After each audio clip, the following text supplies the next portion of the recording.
En el nombre del Padre, y del Hijo, y del Espíritu Santo. Amén. Ven Espíritu Santo, inflama nuestros corazones en la ansia redentora del corazón de Cristo, para que ofrezcamos de veras nuestras personas y obras en unión con Él por la redención del mundo. Señor mío y Dios mío Jesucristo, por el corazón inmaculado de María me consagro a tu corazón, y me ofrezco contigo al Padre en tu santo sacrificio del altar, con mi oración y mi trabajo, sufrimientos y alegrías de hoy, en reparación de nuestros pecados y para que venga a nosotros tu reino. Te pido en especial por el Papa y sus intenciones, por nuestro obispo y sus intenciones, por nuestro párroco y sus intenciones, por nuestro seminario y sus necesidades. Oh Señora mía, oh Madre mía, yo me ofrezco enteramente a vos, y en breve filial afecto os consagro en este día mis ojos, mis oídos, mi lengua, mi corazón, en una palabra todo mi ser, ya que soy todo vuestro, oh Madre de bondad, guardadme y defendedme como cosa y posesión vuestra. Amén. Hacemos una continuación con respecto al Evangelio de ayer, donde veíamos esa curación del enfermo en la piscina de Betesda o de Betsatá, dependiendo de las traducciones que cojamos. Y la continuación es el discurso que hace Jesús ante el escándalo que provoca el que Él se iguale a Dios, el que Él diga que es el Hijo del Padre. Y vamos a ver cuál es la lección que les da el Señor, hablando de lo que significa el juicio y lo que significa la vida que les ha venido a ofrecer en definitiva. Del Evangelio según San Juan.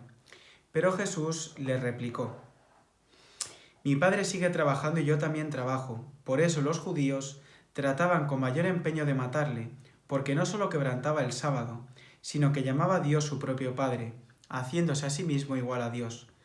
Jesús, pues tomando la palabra, les decía: en verdad os digo, que el Hijo no puede hacer nada por su cuenta, sino lo que ve hacer al Padre. Lo que hace Él, eso hace igualmente el Hijo, porque el Padre quiere al Hijo, y le muestra todo lo que Él hace, y aún tiene que mostrarle obras mayores que estas, para que os asombréis. Como el Padre resucita a los muertos y les da la vida, así también el Hijo da la vida a los que quiere, porque el Padre no juzga a nadie, pues todo juicio lo ha entregado al Hijo, para que todos honren al Hijo como honran al Padre.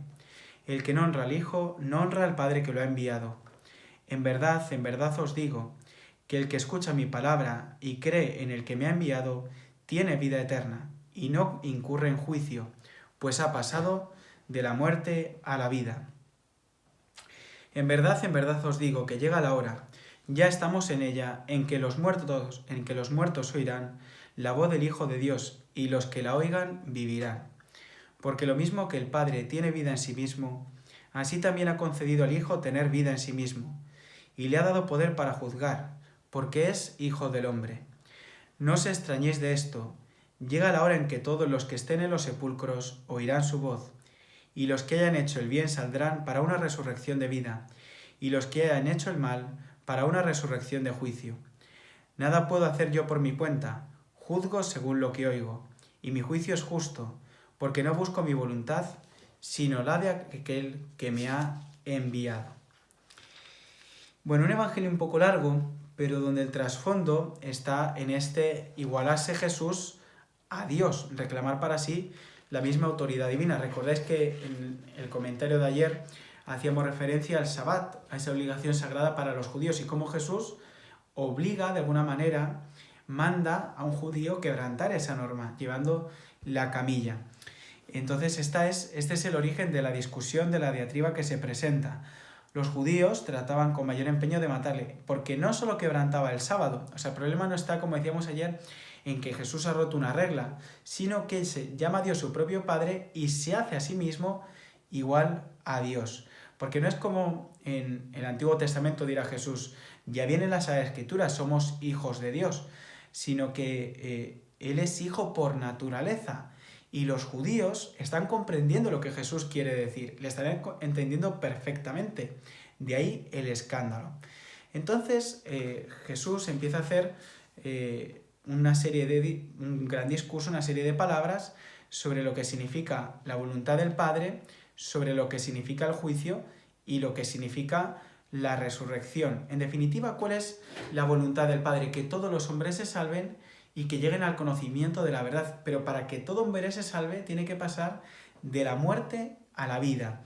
Porque dice aquí, en uno de los versículos, el evangelista San Juan, en verdad os digo que llega la hora, dice Jesús, ya estamos en ella, en que los muertos oirán la voz del Hijo de Dios y los que la oigan vivirán. ¿Qué está queriendo decir? Que ya ha llegado la hora. El reino de Dios ya está aquí porque la persona de Cristo ya ha llegado al mundo.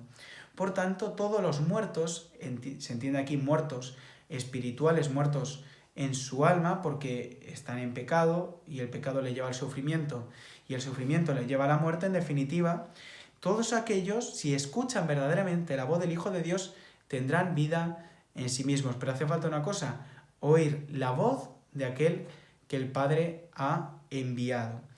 ¿Cuál era el problema de los fariseos? Que supuestamente, tenían fe en Yahvé.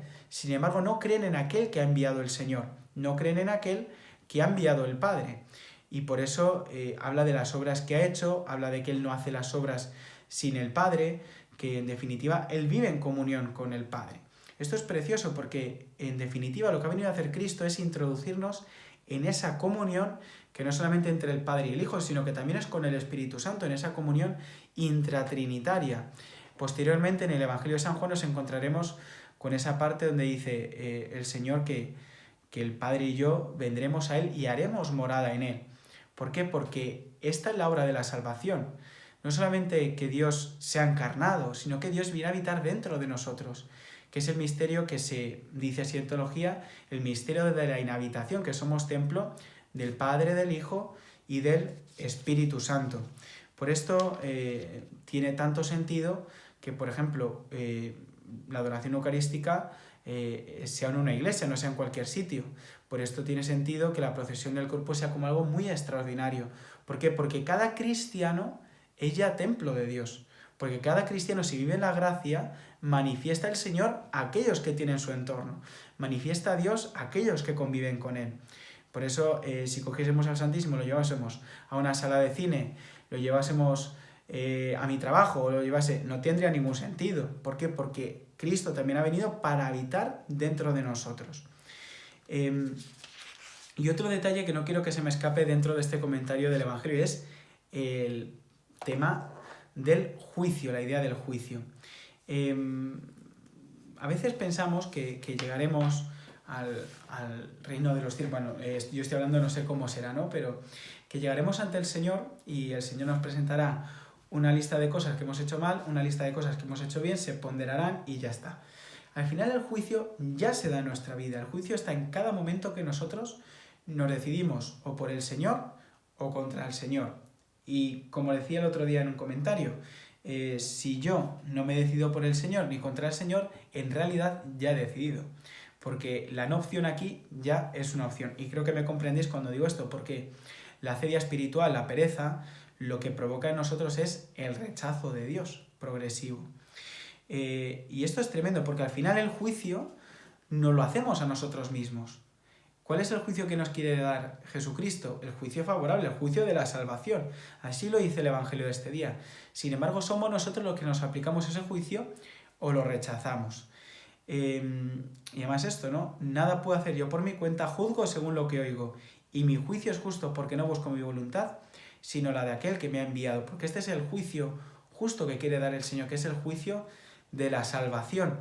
Pero también en justicia el Señor respeta nuestra libertad y respeta nuestra opción de rechazarle, de negarle. Y habla mucho de lo que es la voluntad del Padre, en definitiva, que es salvar a los hombres. Y esa tiene que ser nuestra voluntad también, acoger esta salvación gratuita que el Padre, el Hijo y el Espíritu Santo nos han dado.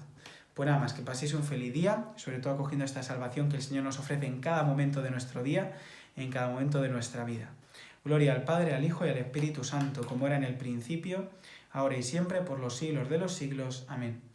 Sagrado Corazón de Jesús, en vos confío. Dulce Inmaculado Corazón de María, en nuestra salvación. San José, ruega por nosotros.